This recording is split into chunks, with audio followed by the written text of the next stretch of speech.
जय भारती। नमस्कार। आज हम लोग भागवत गीता के तीसरे अध्याय के 19वें श्लोक पर मनन करेंगे। तो पहले श्लोक पढ़ते हैं। तस्मात् सक्तः सततं कार्यं कर्म समाचर असक्तो हि आचरन् कर्म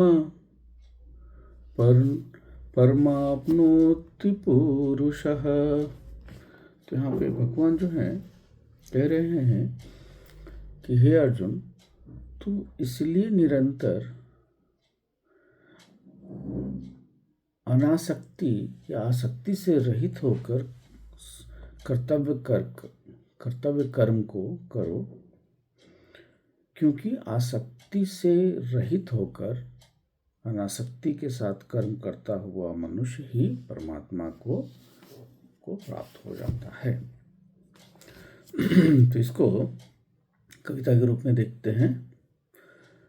अतः रख असक्त संभाव, अतः रख असक्त संभाव कर स्वधर्म पालन।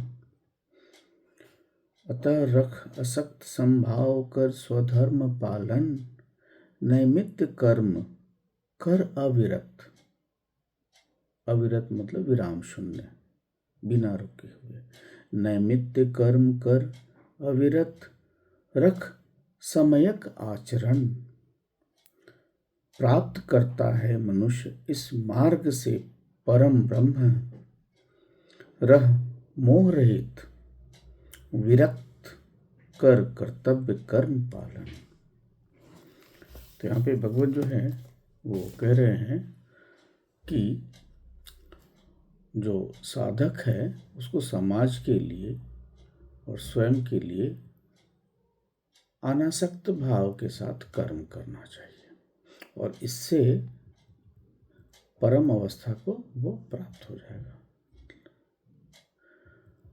तो जो साधक है, यहाँ पे पुरुष का मतलब साधक है, तो इसलिए कह रहे हैं कि एक साधक को आसक्ति से रहित अनासक्ति के साथ अपना जो स्वधर्म है, जो क्षत्रिय धर्म है या जो भी वर्ण अनुसार जो भी धर्म है उसे करते रहना चाहिए और इससे वो उसे परम अवस्था को वो प्राप्त हो जाएगा। तो मतलब आप इसको इस तरह कह सकते हैं कि साधक को कर्म का संन्यास नहीं करना चाहिए। कर्म में जो आसक्ति भाव है उसका संन्यास कर लेना चाहिए। कर्म तो आप एकदम जिसको बोलेंगे कि मेटिकुलस वे में ही करना चाहिए, परंतु उसके साथ जो आसक्ति है वो नहीं करना, अनासक्त भाव। तो यहाँ पे समस्या कर्म नहीं है, समस्या कर्म से चिपक जाना है। कर्म के साथ जो मैं जुड़ा हुआ है, अहंकार जुड़ा हुआ है कि मैं हूँ, मेरा कर्म है और ये फल भी मेरा ही है, इन तीनों को हटाना होगा।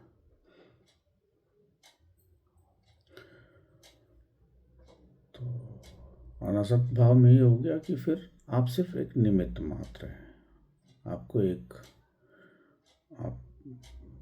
तरह से आपके द्वारा ये कार्य हो रहा है, आप यही सोच के आप करें। तो जो मोह है वो हट जाएगा और आप परम अवस्था को प्राप्त हो जाएंगे।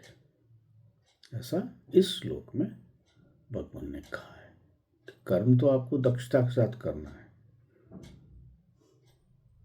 परंतु जो आसक्ति भाव उसमें नहीं रखना है, तो फिर और बाकी सब परिणाम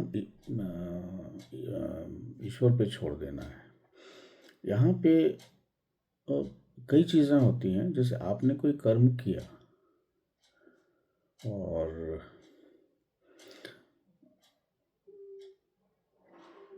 एक एक वैश्विक परिणाम भी होता है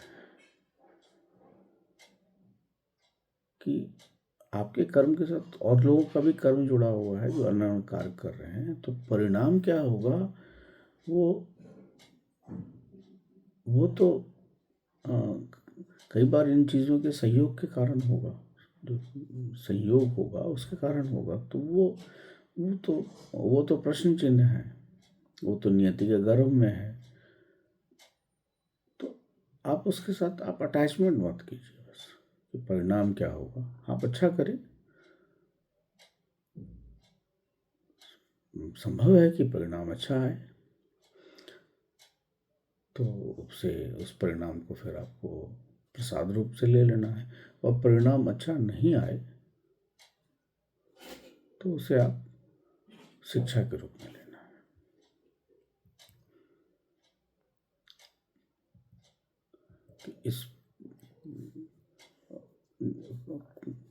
कि इससे और क्या हमें आगे बढ़ने की जो शिक्षा मिलती है हमें या समाज को, वो करना है।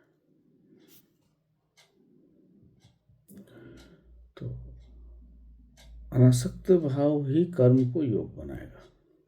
देखिए, आसक्त से कर्म करेंगे तो बंधन बन जाएगा, और आसक्त से मुक्त होंगे, आसक्ति से मुक्त होंगे तो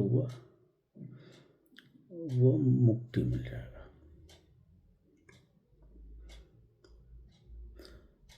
तो आसक्ति के साथ करेंगे, आसक्ति होता है यानी बंधन के साथ आप कर्म करेंगे तो बंधन बन जाएगा, और अनासक्ति मतलब मुक्ति के साथ आप कर्म करेंगे तो मुक्ति बन जाएगा। तो आपका जो भाव है मैं मेरा का, तो वो बंधन है, और नहीं तो वह मुक्ति है। यही अवस्था है, इसी को भगवान कहते हैं कि जैसे आपका कर्तृत्व भाव का अहंकार घटता है कि मैंने किया, तो जो कर्म है वो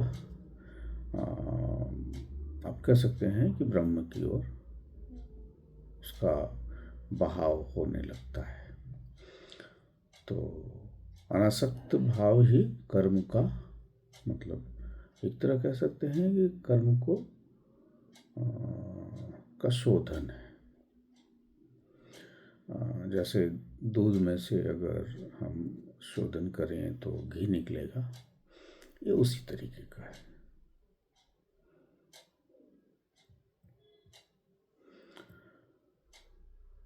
तो इसमें पूर्ण रूप से सिर्फ इस श्लोक में जो साधक है उसके लिए ही आदेश है कि आपको कर्म का त्याग नहीं करना है, सिर्फ आसक्ति रहित होकर कर्म करना है, मतलब आसक्ति का त्याग करना है।